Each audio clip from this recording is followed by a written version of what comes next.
mbokk asalaamaaleykum ñu des waxtaan ngeen seen télévision nationale jot nañ xibaar yi leen taatanal ci subaak léegi ci bopp xibaar yi tolluwaay Covid 19 ci réew mi ñu jàpp rek ne cas communautaire ñoom ñoo ngi gën a yokk rek tey am nañ ci fukk ak benn ci juróom-ñeenti téeméer ak juróom-ñeent fukk ak juróom-ñeent yoo nga xamante ne rek moo génn ci wàllub test yi ñu doon amal junne ak ñeenti téeméer ak juróom fukk ak ñeent ñoo nekk si jamono ji ci barabu fajukaay yi ñuy topp ci diwaanu Tambacounda département bu Koumpentoum moo dalal nag li nga xam ne jëm ci wàllub séddale ndudd gi nga xamante ne rek ñoo ngi koy amal ci jamonoy mbas mi muy loo nga xamante ne rek waa Tambacounda rafet nañ ko lool rawat na ni nga xamante ne jot nañoo jot seen wàll. am yaram ci jamonoy weeru koor est-ce que ànd na suñu ki nga xamante ne xelam màcc na ci lu ñu mel moom ànd na ci gis-gisam jàpp nañ sax weeru koor bi nga xamante ne moom ngay woor mën nga see jeex muy capsule ramadan tey ji ak docteur Keba Tamba lay doon dina ci indi ay leeral ak Kumba Jaxatemaar mbokk ñu ngi leen di gërëm di leen sant ci taamu bi ngeen taamu seen télévision nationale RTS ngi dafa topp xibaar yi ci njëlbeenu xibaar tolluwaay Covid 19 ci réew mi ñu jàpp ne cas communautaire ñoom bari nañu lool tey am nañ ci fukk ak benn ci ñi juróom-ñeenti téeméer ak juróom-ñett fukk ak juróom-ñeent yu nga xam ne ñoo génn ci test yi ñu doon amal lu toll ci junne ak ñeenti téeméer ak juróom fukk ak ñeent di nag jamono ji ñoo nekk ci bërëb bu fajukaay ñuy topp ñu déglu si docteur Aloïse Waly Diouf. maa ngi leen di jàngal communiqué bi nga xam ne mooy communiqué rectificatif ci bésu tey samedi 16 mai 2020 ministère de la santé et de l'action sociale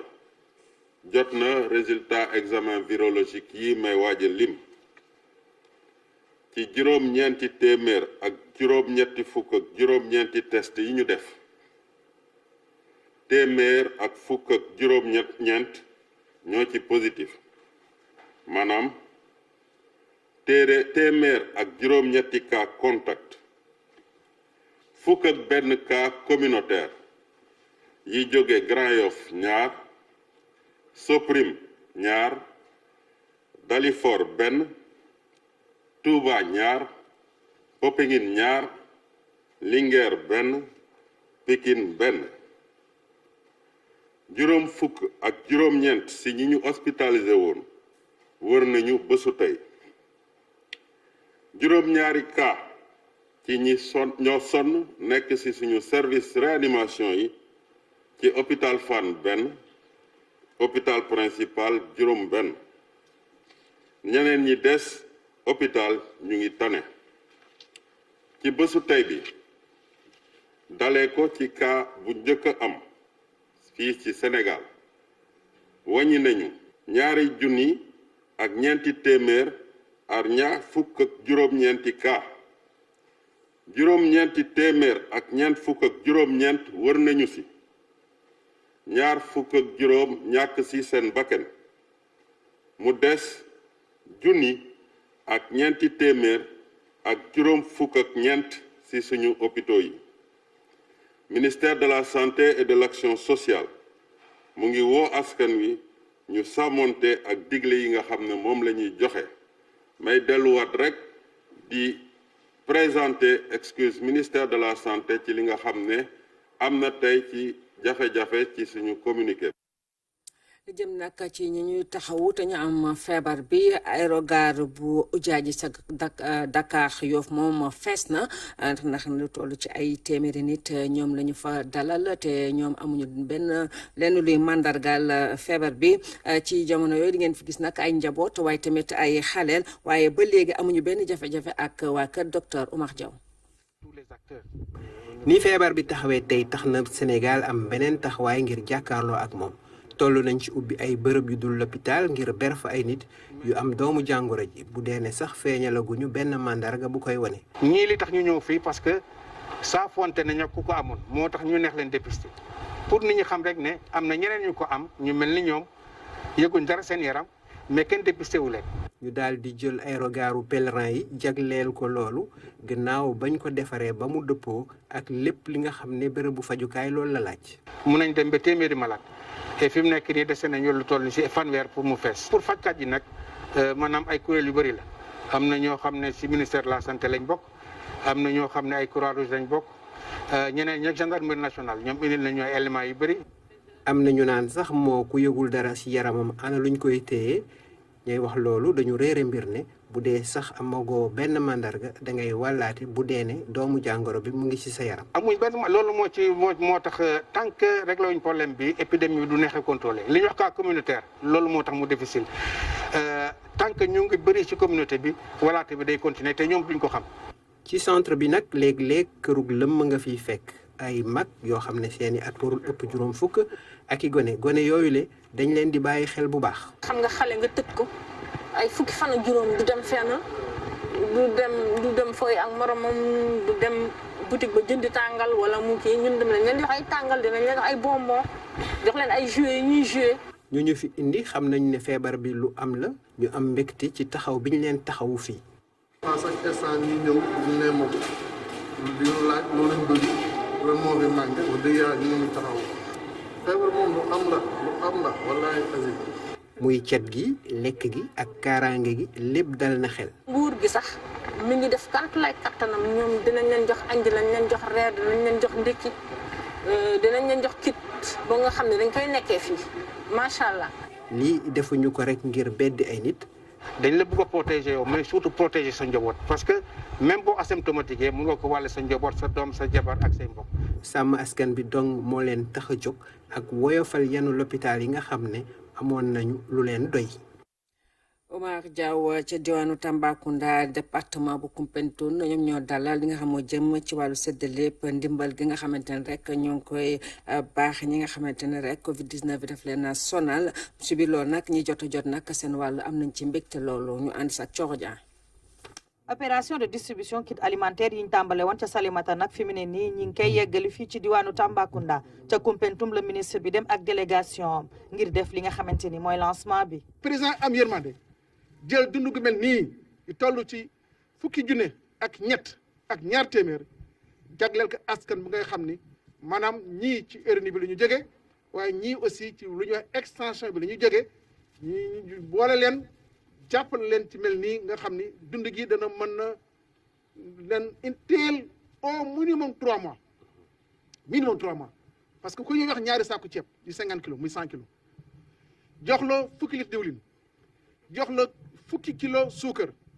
jox la fukki kilo pâte alimentaire yaa xam ne vermicelle la wala macaroni jox la saabu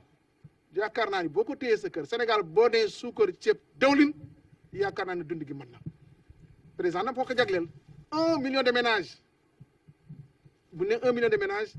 mën nañoo laal tunu 10 millions de Sénégalais 8 à 10 millions de Sénégalais mu nekk lu rëy loo xam ni man gëm naa ni ci Afrique mosu fi am parce que gisuñu ko ci temps bu gàtt bi président daf ko indi solution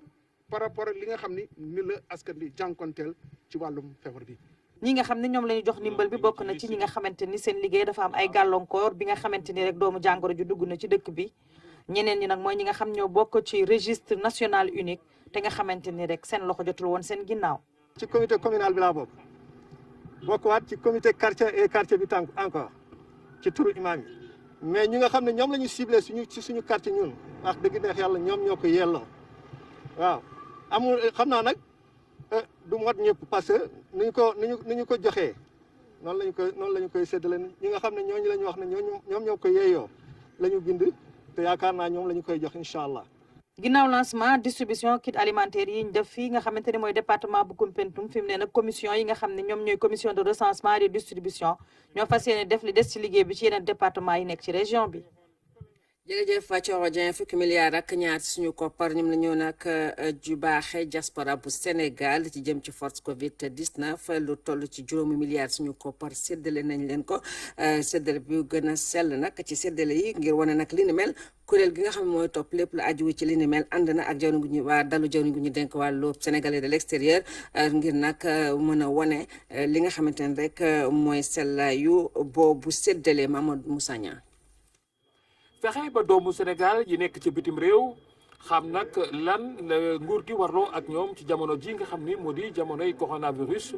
loolu mooy taxawaayu li nga xam ni moo di comité bi. ñoo war a jox dimbali ñi nga xam ne ñu ngi ci bitim réew te ñooñu cible bu jafe la parce que xamuñu leen ñoom ñëpp ndax ni nit ñi di demee voyage doo leen mën a xam ñoom ñëpp doo leen mën a xam loolu moo tax ñu amoon fi benn plateforme boo xam ni dañ ko yombal ba nga xam ni boo ci bindoo dinañ ko mën a gis mais aussi réew mi nga nekk dinañ ko mën a xam. centre d'appel bi nekk na loo xam ne xeetu plateforme la boo xam ne nit ñi daañu mën a wéccee xalaat muy nekk ci réew mi muy nekk ca bitim réew lépp rek ngir mën a am ci xéewal yi nga xam ne nguur gi dina ko jàppale doomi Sénégal ya nekk ca bitim réew. sénégalais boo xam ne dafa nekk bitim réew te nekk ci situation bu jafe mu mën a woote ni man kat dama bëgg a xam naka laay def ba jot ci ndimbal li ñu mën ko taxaw pour mu bindu déjà ci plateforme bi nga xam ne mooy www.forcecovid19diaspora.gouv.sn buñ ci bindoo ba pare ñu jox leen tamit tegtal yi nga xam ne moo ci topp ngir ñu mën a jot ci ndimbal loolu mooy ginnaaw bu ñu woowee seen ambassade wala seen consulat. jamonoy waxtaan la diisoo ak ñi nga xam ne ñoom ñoo di membre yu comité bi am itam xibaar yi nga xam ne moom la ñu soxla ngir mën a amal seen liggéey. du ñàkk nag ñun dinañu am pour xool par rapport ak montant yi ñu jox ak ñi ñu wax ne ñoom lañ koy jox seen numéro téléphone ak seeni adresse suñ tollee pour vérifier loolu ñu am échantillonnage boo xam ne dinañu mun a vérifier pour xam effectivement si lii egg na ci ñi ñu ko doon jagleel waaw am déet. ginnaaw juróomi milliards yi nga xam ne jot nañ ko ba séddale ko doomi Sénégal ya nekk ca bitim réew fi mu nekk nii comité bi mi ngi farlu ci liggéeyam di fexe jot ñetteeli tranche bi nga xam ne moo koy mën a may mu gën a jàppale yeneen doomi Sénégal yi nga xam ne ñoom it ñi ngi xaar ndimbali te nekk ca bitim réew. jërëjëf Mamadou Moussa Niang dalu joone gu ñu dénk wàll fonction publique moom it desul ginnaaw bay na wàllam ci waar wi ndax nag jàppale na ak waa dalu joone gu ñu dénk wàll kaaraange bi réew mi toll ci fukki junne ak juróomi masque buñ ko xaymaa koppar ga ñu ko def toll na si 4 millions ci suñu xaalis xew-xew daloo bi ñu ngi ko doon amale ci dalu joone gu ñu dénk wàll kaaraange bi réew mi Anaïs Mané Badiane. lii day dooleel ministère de l'intérieur ci xeexu Covid-19 bi. ay carton yu fees dell ak i masque di ndimbalu ministère fonction publique toll ci 3 billion ci suñu koppar. ku nekk xam na rôle ministère de l'intérieur ci mbiru juma mbiru marché à travers l'administration territoriale loolu moo waraloon tey ñu ne li gën a jàmp tey mooy ministère de l'intérieur moo tax tey ñu indi loo bi pour jàppale ko ci ministère de la fonction publique et du renouveau du service public. mais ci biir banxaas bi nga xam ne moo tudd PAMA muy programme d'appui à la modernisation de l'administration. muy fukki junni masque ak juróom yoo xam ne moom la ñu indi tey fii jébbal ko ministre de l'intérieur mu nekk ci valeur u 4 millions ak genn wàll. ministère de l'intérieur di rafetlu masque yi ko nar a dimbale ci aaru njabootam. ñu ngi sant madame le ministre ci loo bu am solo bi mu ñu jox. ndaxte fukki junni masque ak juróom la indi jox ñu ko te am na yeneen ministères yu muy jox kenn ku ci nekk ci ñi ngay liggéeyal nga xool nan nga leen ciy jàppale.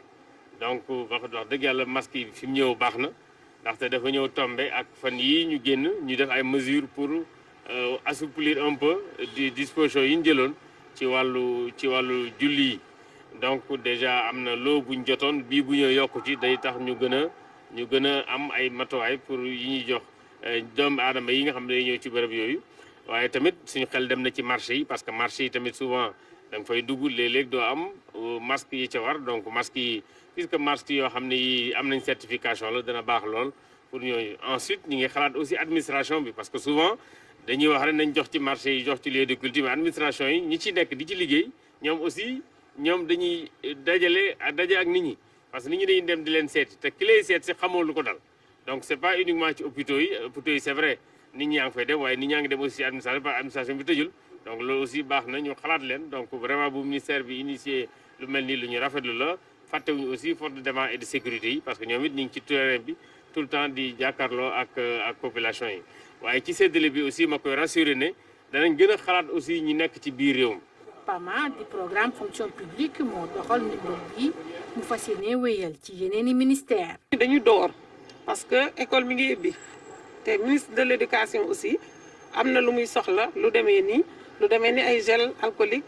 lu demee ni yeneen ak yeneen yoo xam ne xale yi war nañ di ko jëfandikoo ci école bi ñu respecter tamit distanciation physique bi loolu yëpp dafa nekk mesure yu ànd ak ubbi bi moo tax ñoom it dinañ fa ñëw yóbbu sunu ndimbal également au ministère de la santé teg ko ci loxo ministre de la santé loolu yëpp daal lu ñuy waajal la pour ñun tamit def suñu contribution boo xam ne xëy na rëyul waaye mu nekk lu symbolique rek auprès des différents départements ministériels. ministère de l'intérieur taxaw tem ngir séddale gu jaar yoon fépp ci Sénégal lépp ngir gën a aar ay agent wam ci mbas mi. jërëjëf Anaïs Badiane ndorteel njàng mi ñaari fan la ci weer bi ñu dëkkmal di weeru juin lu toll si 3 junne gel alcoolique defar nañu ko ci bloc scientifique ak technologie bu Tëngéej ak Point E jawriñ ngi ñu ko dénk di Mamadou Talla dem na ba nemmeeku ñaari barab yooyu Pape Kolingom. ki ñu gis nag di jawriñ ji di Mamadou Talla mi ngi nii ci biir laboratoire yi fii nag moom ku ne xam ne ni jàngalekat la waaye li ko fi indi mooy nemmeeku liggéey bi nga xam ne moom lañ fiy liggéey. muy ay professeurs yoo xam ni nag ñoo nekk fii ci bloc scientifique bu Rufisque li ñu fiy defar nag moom la ñuy duppee liquide hydroalcoolique maanaam ndox moo xam ne mii nag dafay jàppale ci lépp loo xam ne moo aju ci wàllu set. quantité yi bu dee alcool bi mi ngi nekk 16666 glycérine bi mi ngi nekk 290 millilitres. eau oxygénée bi mi ngi nekk 834 millilitres ensuite ñu complété ko ak eau distillée li ñuy wax eau distillée mu nekk 2210 millilitres donc loolu lépp boo ko boolee moom moo lay jox 20 litres solution boo xamante ni pare na. liggéey bi ñu door nag ku ne xam ne ni ministère éducation nationale daf ci am jàppandal ICESCO muy bànqaas boo xam ne bi dafa bokk ci Nations Unies. fii nag li nga xam ne lii moom lañ fi gis mooy waajal bi ñuy waajal ubbi école yi daanaka li nga xam ne mooy production bi ak naka la ñu def ba dajale bagage yi ci ànd yëpp door nañ ko bu baax. nii rek def nañu junni ak juróom-benn téeméer bouteilles yu 500 millilitres yu solution hydroalcoolique yi nga xam ne pare na ba pare nii Point E aussi def nañu lu mel noonu yaakaar nañu ne daal su fekkee production bi pare nañu dinañ am quantité bu nga xam ne xaw na takku. pour jàppale ministère de l'éducation nationale si ubbite école bi nga xam ne jàpp nañ ko pour le 2 juin. ñu gis que enseignants yi ñoom si seen bopp pratiquement motul sax 3 ou 4 jours defar nañu fii si Rufisque 1500 mooy yii donc yoo xam ne benn solution la solution la boo xam ne OMS sax nii la recommandé affaire yi nii la war a mel donc moom la ñu defar donc dama ñëwoon seet fan la ñu toll gis naa ne que effectivement pare nañu. feneen fi nga xam ne jawriñ ji ñu dénk wàllu njàng mi dem na nemmeeku ko ci liggéey boobee ba tey mooy bloc scientifique bi nekk ci Point E foofee tamit li nga xam ne ni kon mooy lii di bouteille yi moom la ñu gis nii muy loo xam ne lii moom la ñuy wax ndox moo xam ne hydroalcoolique la tamit dafay ànd rek ci li nga xam ne moom la xale yi di war di raxasoo bu ñu xaymaa nag ci ñaari barab yooyu nga xam ne kon moom la wër lu toll ci 3 junniy bouteille yoo xam ni daanaka defar nañu ko ba pare. ñun tey dañu am mbégte pour monsieur le ministre lim ñu jox confiance ak occasion bu nga xam ne danañ mën a def lenn lu nga xam ne bokkoon na ci sunuy wàll lu ñu waroon def mooy ne tey ñi ngi xeex ak Covid 19 waaye ñi ngi jàngalewaat ñi ngi formé fii ay prof SVT ñoo fi nekk ak ay prof science physique te lii nga xam ne tey def nañ ko dafa bokk ci programme scolaire bi. maire yi président du conseil départemental au niveau de l'État ñoom ñëpp mun nañu aussi continuer di laaj foofu si seen gox yi fi ñu nekk au niveau des concentrés ils peuvent s'appuyer sur nos BST qui peuvent faire des produits de haut niveau effectivement très bons également pour les enfants préférés d'ailleurs par rapport aux autres produits parce que moom dafa am conformité avec les recommandations yi ñuy wax ne OMS. liggéey bi nga xam ne kon jàngalkat yi def nañ ko nag dafay dimbale réewum Sénégal ci li nga xam ne kon mooy xare bi ñuy xare lii di coronavirus. muy engagement boo xam ne bii nag ñi nga xam ne jàngalekat yi wane nañ ko dafay wane rek ne li nga xam ne moom la ñuy dëgmal muy njàng mi ñu war a tàmbaliwaat daanaka xel mën na cee dal. Massamba Thiane jërëjëf ndorteel yëngu-yëngu ci wàllub koom gi muy loo nga xamante ne rek moom la yenn secteur yàgg bëgg rawat na ñi nga xamante ne rek Covid 19 daf leen a faagaagal bu baax a baax ci biir loolu muy agence marketing yi ak ñi nga xamante ne rek bu xew-xew amee la ñuy gën a ràññee seen liggéey ñu toog 3 weer defuñu dara ñoom seen wàllu bopp sax ñoom ñoo ñu nettali seen 3 weer yooyu ci grand format bi nga xam ne Aram Ndaw moo ko xaatim. mu mel ni fii liggéeykat yi dañoo nekk ci vacances waaye du dara lu dul mbas mi nga xam ne moo dakkal seeni yëngu-yëngu. spot yi nit ñi di seetaan ci télé bi spot vidéo yi spot publicitaire yi ak affiche yi ñuy gis ci mbedd bi ñun ñoo koy jottali population bi ñoo koy jottali nit ñi ci seen kër. tey suñu activité depuis léegi mu mat ñetti weer dañu taxaw. ñoom seen liggéey mooy lëkkale ñi nga xam ne ñoom ñooy woy jëfandikoo yi ak ñi nga xam ne ñoom ñooy jaaykat yu mag yi waaye nag fa seen liggéey tàmbalee ren foofu rek la mbas mi duggee biir Sénégal. décembre la ñuy gën a liggéey parce que décembre activité yi day bari donc bu ko defee janvier marque yi ñuy liggéeyal duñu yëngatu lu bari parce que dañuy nekk ci préparation année bi donc mois de février mars la activité di démarrer donc ñun mois de janvier février da nekk période boo xamante ne dañuy nekk ci entretien ak travailler sur les concepts et les stratégies donc fi nga xamante ne foofu la ñu waroon tàmbale suñu année suñu saison mooy le mois de mars mois boobu la mbas mi agsi ñu xëy rek seeni liggéey kon daal di dakk loolu Malick Diouf lum dund la moom it mi nga xam ne day yëngu ci wàllu événementiel. Covid bi lépp la taxawal ndax ñun suñu liggéey mooy ñun dañuy dajale donc ñun je pense que bu ñu waxee ne rek ne affaire yi day taxaw donc ñun lañ njëkk a wax nañu na lépp taxaw na lépp taxaw nga jot commande ba ñu jot commande na lépp taxaw. ñoom nag lañ gis waaye ñi nekk ci seen ginnaaw bari na lool ñoom ñëpp ñoo àndandoo rek di dundu jafe-jafe mbas mi. parce que am na ñuy def technique am na ñuy def son am ñuy def lumière am ñuy def am ñoo xam ne ay hôtesse lañ mooy hôtesse ci ngay gis ci supermarché yi wala ci mbedd mi ñi lay jaay donc ñoom ñëpp tamit ci lañ bokk ba nga xam ne ñoom ñëpp taxaw nañ actuellement. ñu ngi am lu ëpp 600 jeunes yi nekk dans le marketing ñuy liggéey chaque année si suñu ginnaaw ci marque yi ñuy liggéeyal ci activation yi ñuy def ci terrain bi ci marché yi ci koñ yi ak lépp ci wàllum sensibilisation bi ak ci wàllum promotion marque yi donc ñooñu ñëpp tey ndaw ñooñu ñëpp dañu toog seen kër. ñoom xamaguñ fi mu toll nii kañ la rek seen liggéey daal di tàmbalee waat li leen leer moo ne këru liggéeykaay yi fi mu toll nii dinañ leen soxla. lu leer te leer mooy que ni su Covid bi jeexee dina am ay coppite surtout ci wàllu entreprise yi donc ñun loolu la ñuy jéem a anticiper ci la ñuy nekk di ci liggéey pour bis buñ ne démarrer nañ rek ñun pare nañ. Bassirou Sonko moom it loolu la gis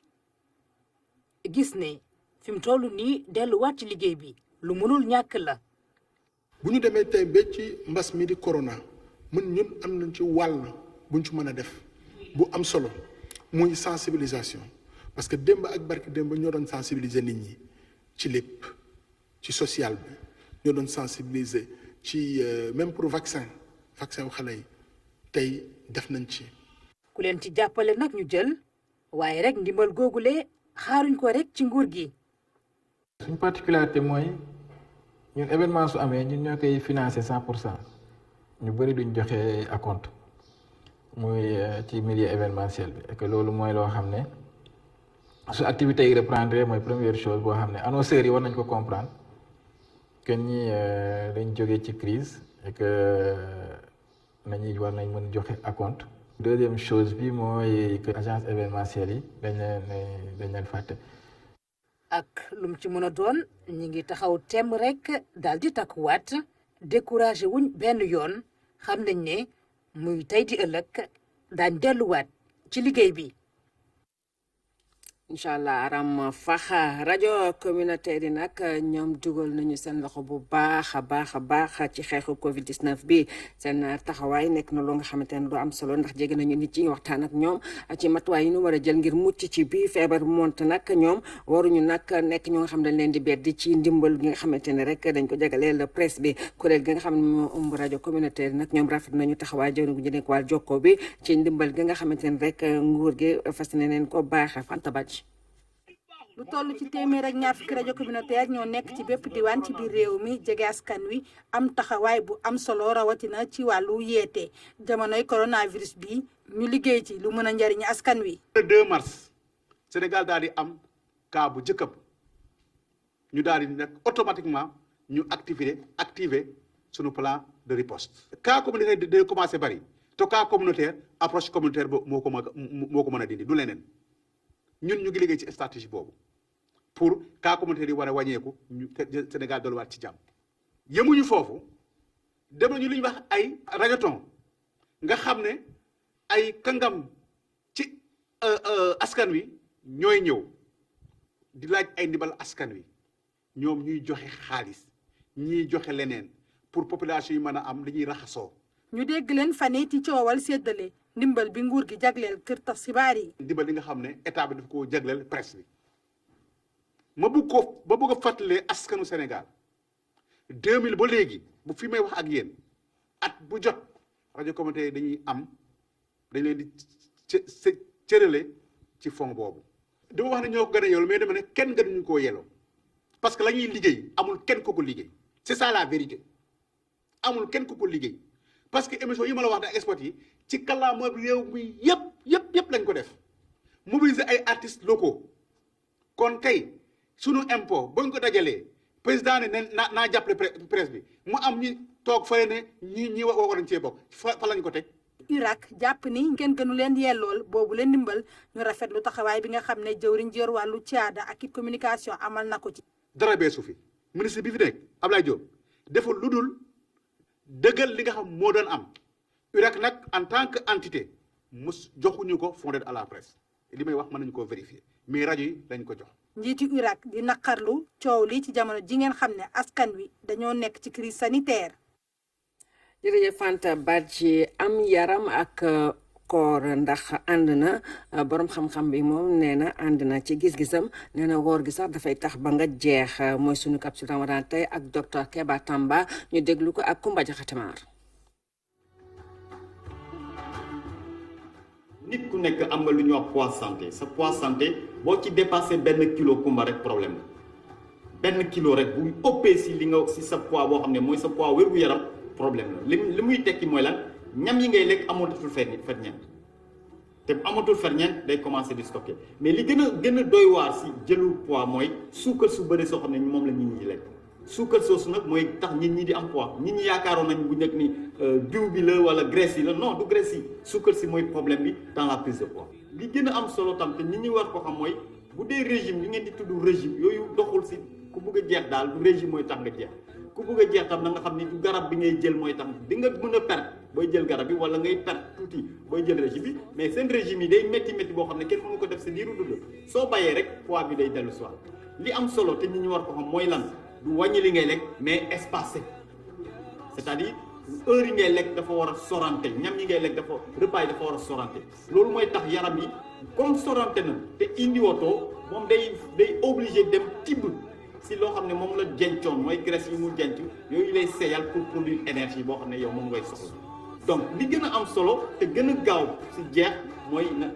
repas yi espacé wu te boo xoolee ay repas yi espacé wu mooy koor donc koor mooy li gën si koo xam ne bëgg nga jeex wala bëgg nga wàññi graisse wala bëgg nga wàññi loo xam ne mooy li nga stocké sa biir yaram. jërëjëf docteur mbokk yi lay indoon ci ay xibaar doon ko jottali bu ne saa ngeen ànd ak Pape Bouna Thiaw ci xibaar ci français ma ne di ñaan guddi jàmm salaam.